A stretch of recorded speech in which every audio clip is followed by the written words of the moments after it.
Welcome to Melachim Bet, chapter 18, perek Yud Chet. How many times have we been told by the pasuk that a king of Yehuda was a righteous king, and people did not worship idols, but od ha'am mezabchim babamot. People were still worshiping in the altars that they built in their own backyards. Well, this is all about to change, because Chizkiyahu is a righteous king like none other. Yes, he is the son of the wicked King Achaz, who did terrible things and worshipped idols and built a mizbeach for avodah zarah, modeled on avodah zarah in the Beit HaMikdash. Not Chizkiyahu. Chizkiyahu is a extremist to the other direction. He worships Hashem and he completely eradicates avodah zarah from the land. He destroys every altar that's not the Beit HaMikdash. He really serves Hashem, and he's very devout in serving Hashem in a way that is unprecedented and does not follow. He makes sure that not only does he serve Hashem, but everyone else is serving Hashem. He destroys every tree that's for avodah zarah, every idol, every single monument. Everything he does is in the service of Hashem. He makes sure that everyone is worshiping Hashem and that there's no avodah zarah.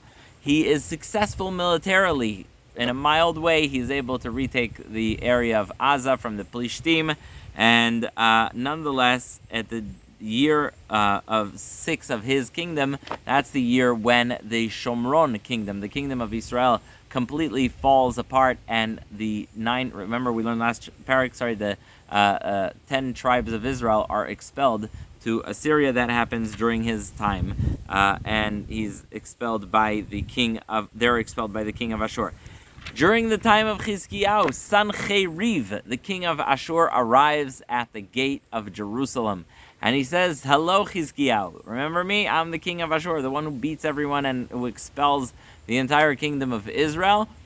I have news for you. I heard that you're not loyal to me. I hear that you're rebelling. I hear that you think that you'll somehow have partnerships with the king of Egypt and somehow manage to not worship me. Do you know who I am? I am the king of Ashur, who the mighty one, who beats everyone. How dare you?" And so Chizkiyahu says, "Look, I am so sorry. I apologize. I'm going to pay you the tax and the bribery." And he starts collecting the gold and silver, so much so that he even takes the doors of the Beit HaMikdash off to make sure he can scrap as much silver and gold as possible. And he takes off the doors of the Beit HaMikdash, which is not the nicest thing to do, but I guess he felt he had no choice. And he sends all the briberies that he can to the king of Ashur.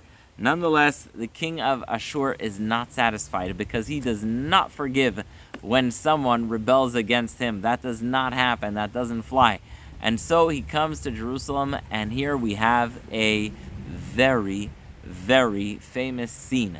What's the famous scene? Well, the king of Ashur sends 3 of his dignitaries, one of whom, most famous one, his name is Rav Shakeh, who the rabbis say was a Jew who converted out. He converted to avodah zarah and left the Jewish people, betrayed them, and joined the king of Ashur.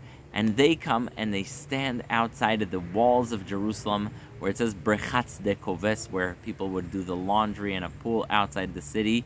And everyone's standing on the walls of Jerusalem, trembling, trying to see what the king of Ashur's messengers have to say. And the king sends some of his dignitaries, some of his ministers, the sofer, the person who writes the official edicts, and they stand there. And Rav Shakeh raises his voice, and he speaks in Hebrew. He speaks in, he speaks in Hebrew.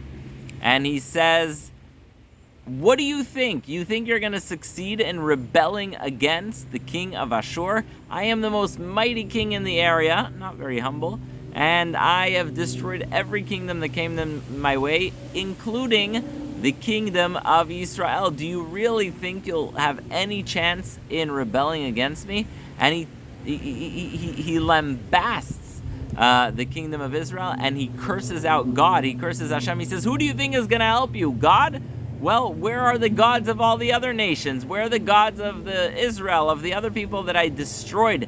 Did they help them? No. Do you think because you're the most religious and devout Jewish king that there's been in many centuries, Hashem's going to save you? Do you trust the king of Egypt, who is like the stick that is broken. Anyone ever try to walk with like a walking stick? Well, if that stick has a crack in it, not only will you not have something to lean on, but your hand might get injured when it cracks. And that's what he tells the king of Israel. You're holding on to the kingdom of Egypt like someone who's holding on a crackling stick. And he tells him, who do you think you are? And is Hashem, and he curses out Hashem. And the ministers of Yehuda are so embarrassed by what he's saying that they say to him, speak to us in Aramaic. We understand your language. And he says to them, no. I am not speaking to you guys. I am speaking to the Jews who are standing here on the wall and will be killed and starved if there's a war. I call on all the residents of Jerusalem, come out and join the king of Ashur. Yes, he will expel you to another city, but you'll have a good life, as opposed to if you stay here, you'll die in famine, starvation, and in war. And so he really curses out Hashem, and he speaks to the people. He says, you guys, if you want peace, if you have life, stop following Chizkiyahu and follow Sancheriv. Can you imagine? So this Rav Shakeh guy, he's standing there speaking to the people of Jerusalem in Hebrew, and he's saying, leave what you're doing, join the king of Assyria, and you'll be expelled in peace, as opposed to if you stay, you'll be dying in war. And so everyone's very, very broken. They come to the king to relay their message, and their clothing is torn. They are very, very devastated by what they heard, both in terms of religion and nationally. In terms of religion, Rav Shakeh stood there and cursed out Hashem and said, there's no God who can save anyone from Sancheriv, the king of Ashur, even your God, even though you, Chizkiyahu, are such a righteous guy. And nationally, they say, look, this guy wants to humiliate us and is going to declare war on us and destroy our country. What are we even supposed to do? That is perek Yudchet, and we're going to see, I don't want to be a spoiler, tell you what happens, but we're going to see a great continuation, perek Yudtet, chapter 19. Thank you for listening.